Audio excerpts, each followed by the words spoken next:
Bismillahirrahmanirrahim. Assalamu alaikum students. How are you all? Hopefully all of you are fine. Today we are going to start our lecture number 2 from the unit number 1, and that is the digestive system.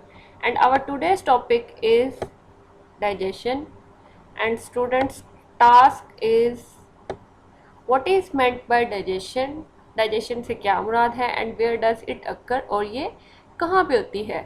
सो आपका task क्या है? Learn and write in your notebook.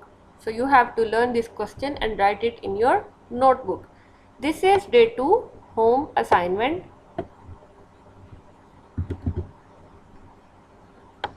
So this is your question.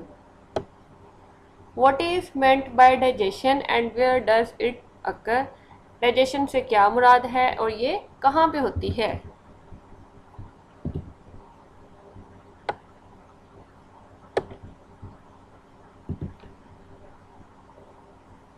And the answer is digestion is the breakdown of large molecules in the food into small molecules. Digestion किसे कहते हैं कि जो आपकी food में larger particles होते हैं उनकी ब्रेकडाउन होती है into smaller molecules which can be absorbed into the blood, ताकि उनको ब्लड में अब्जॉर्ब किया जा सके. सो आप जो फूड खाते हैं उसके पार्टिकल्स लार्जर होते हैं, सो उनको आप अपने आपकी बॉडी जो होती है ब्लड में अब्जॉर्ब नहीं कर सकती, इसलिए डाइजेशन में उनको स्मॉलर मॉलिक्यूल्स में कन्वर्ट किया जाता है, जिसकी वजह से फिर ब्लड उनको अब्जॉर्ब कर सकता है. It takes place in the digestive system. ये डाइजेस्टिव सिस्टम में होती है which is basically 10 metres long tube, जो कि तकरीबन 10 मीटर लंबी ट्यूब है. सो यहाँ पे ये डाइजेस्टिव सिस्टम की एक डायग्राम शो की गई है. Digestive system, these are the different parts जो कि यहाँ पे मेंशन किए गए हैं. सो वन बाय वन हम इनको डिस्कस करेंगे. Number 1 is mouth. माउथ को हम ओरल कैविटी भी कहते हैं. माउथ इज़ द पार्ट जहाँ से हम फूड अपनी बॉडी के अंदर लेके जाते हैं. Number 2 is teeth. टीथ आपको किस तरह से हेल्प करते हैं? टीथ आपकी फूड को आपको च्यू करने में हेल्प करते हैं, यानी कि उसको चबाने में हेल्प करते हैं. Next one is oesophagus. Oesophagus को गिलेट भी कहते हैं. सो एसोफेगस, यहाँ पे आपको ट्यूब लाइक स्ट्रक्चर नज़र आ रहा होगा. ये जो ट्यूब लाइक स्ट्रक्चर है इसको कहते हैं एसोफेगस. क्या कहते हैं इसको? एसोफेगस.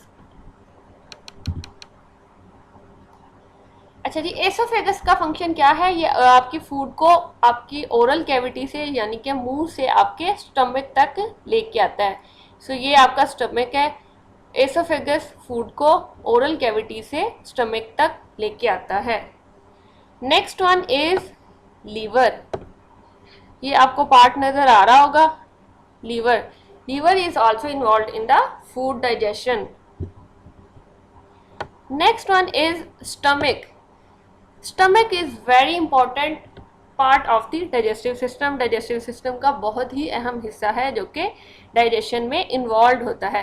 सो मोस्टली फूड जो है वो आपकी इसी पार्ट में डाइजेस्ट होती है. सो ये है आपका बीन लाइक स्ट्रक्चर, आपको नज़र आ रहा होगा पिंक कलर का. So this is stomach. ये क्या है? Stomach. Next one is gall bladder. So ये आपको ये स्टोन सा, ये छोटा सा पार्ट नज़र आ रहा होगा, इसको क्या कहते हैं? Gall bladder. Gall bladder is also involve in digestion.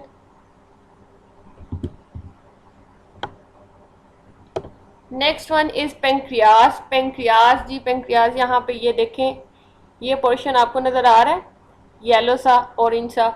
सो ये जो पार्ट है दैट इज पेंक्रियाज. ये स्टमक के बिल्कुल नीचे होता है and this is also involve in the digestion. Next one is small intestine. Small intestine, ये जो सेंटर में ये जो पोर्शन है इसको छोटी आंत भी कहते हैं. Small intestine is also involve in the food digestion and mostly absorption is taken place here. जो आपके ब्लड में फूड अब्जॉर्ब होती है वो यहीं पे होती है. नेक्स्ट है last one, large intestine. Large intestine ये जो आउटर पोर्शन है स्क्वायर शेप में, ये जो आपको एक पाइप से नज़र आ रहा है, ये है लार्ज इंटेस्टाइन। लार्ज इंटेस्टाइन में मोस्टली वेस्टेज ऑफ फूड होता है जो कि आपकी बॉडी को इसकी ज़रूरत नहीं होती। सो वेस्टेज ऑफ फूड जो है वो यहाँ पे आता है लार्ज इंटेस्टाइन में। लार्ज इंटेस्टाइन से फर्दर जो है वो रेक्टम में जाता है, रेक्टम में उसका स्टोरेज होता है, एंड फाइनली एनएस से उसका रिमूवल हो जाता है। So this is your today's lecture and you have to learn this question and write it in your notebook. Thank you.